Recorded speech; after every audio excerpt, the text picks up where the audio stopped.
So another property of d block element, these are mostly paramagnetic in nature. Paramagnetic in nature. Paramagnetic means there are two types of magnetic properties. Some are called diamagnetic, some are called paramagnetic. Diamagnetic means they have no attraction towards magnet. Paramagnetic means they are attracted towards magnet. So most of the transition metals are paramagnetic in nature. And why they are paramagnetic? Because in the electronic configuration they contain number of unpaired electrons.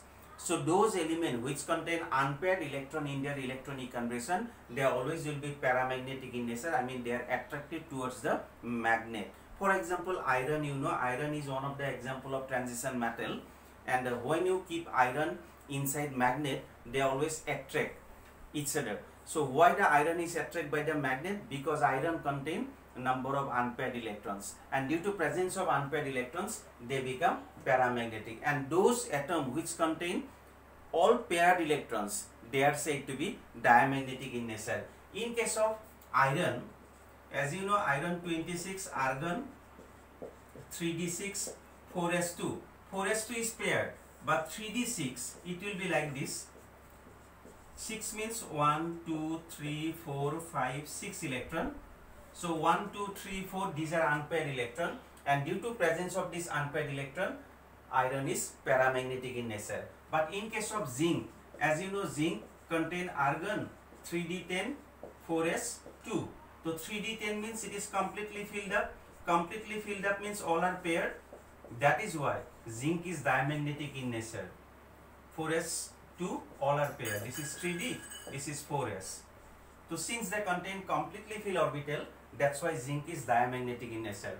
So when you write the electronic configuration of transition metals, most of the transition metal contain unpaired electron, and due to presence of unpaired electron, they are mostly paramagnetic. Zinc is exceptional. Not only zinc, below zinc you will get cadmium, below cadmium you will get mercury. I mean zinc, cadmium and mercury, they are said to be diamagnetic in nature, and they do not produce colored compounds. And that is why zinc, cadmium and mercury, they are not considered as true transition metal. Although they are in between d block elements, although they are in between transition metal, but their characters are something different due to presence of completely filled d orbital. And due to this completely filled d orbital, their characters are something different. For example, other elements form colored compounds, they do not form colored compounds. Other elements are paramagnetic in nature, but they are diamagnetic in nature. So it is only due to presence of completely filled d orbital, and that is why the zinc, cadmium and mercury, they are not considered as true transition element. So these are the main properties of d block elements. And similarly, zinc, cadmium, mercury, as I have told you, transition metal can show variable valency because they can release electron from S also, from D also. But in case of zinc, cadmium and mercury, they cannot show variable valency because they contain completely filled D, so they can release electron only from S, not from D, because D is highly stable, and that is why they have the possibility to release the electron only from S, and that is why zinc always shows valency 2. I mean it releases 2 electron from S, it cannot release electron from D due to completely filled orbital. So that is why zinc, cadmium, mercury, they are not considered as true transition metal. So these are the main properties of transition metal, and in exam the reasoning question asks why transition metal can show variable valency, why transition metal can form colored compounds, why transition metals are mostly paramagnetic, or why zinc, cadmium, mercury are not considered as true transition metals. So these are the common questions from these d block elements. And one thing you should know, in d block elements there are 3 series of d block elements. There are 3 series. You know, in our periodic table, first period, second period, third period, these 3 periods do not contain the d block elements. Actually d block elements start from 4th period. So your 4th period, from 4th period the d block elements start, and the first element is scandium and the last element is zinc in 4th period. In the fifth period, you will get another series which start from yttrium and end with cadmium. 10 elements present here. And in the sixth period, you will get another series which start from lanthanum, end with mercury.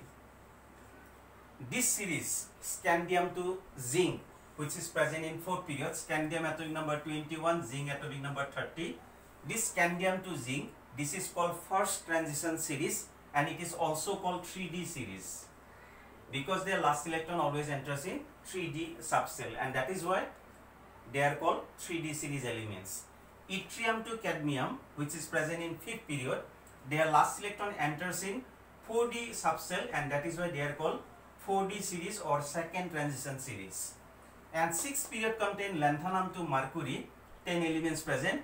These are called 5D series because their last electron always enters in 5D subcell, and that's why they are also called third transition series. First transition series, second transition series, and third transition series. In the seventh period, another series is present, but no need to study about this series because these elements are mostly radioactive in nature. That is why no need to study about this series. So these three series you should know: first transition series, which is also called 3D series; second transition series, which is also called 4D series; and the third transition series, which is also called 5D series. So these are about the D block elements. Now the F block elements. F block elements means those elements in which last electron enters in any one of the 7 F orbitals in their respective anti-penultimate cell are called F block elements. And these F block elements, they are present below the modern periodic table. Below the modern periodic table, you will get two lines which are called lanthanoids and actinoids, and these elements are called F block elements because their last electron always enters in F orbital, and they always have this type of configuration in their valence shell: n-2f, n-1d, then ns. This type of orbital are present in their valence shell. ns, it contains 2 electron, nd, n-1d, it contains 0 to 2 electron, and here 0 to 14 electron. So this is called the general valence shell electronic configuration of F block elements.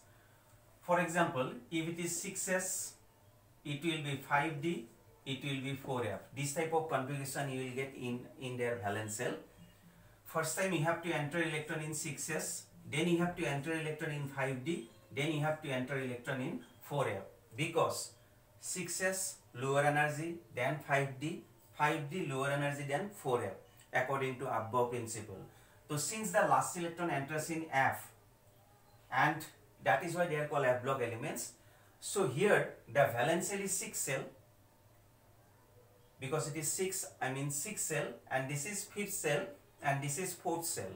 This is called valence shell, this is called penultimate cell, this is called anti-penultimate cell.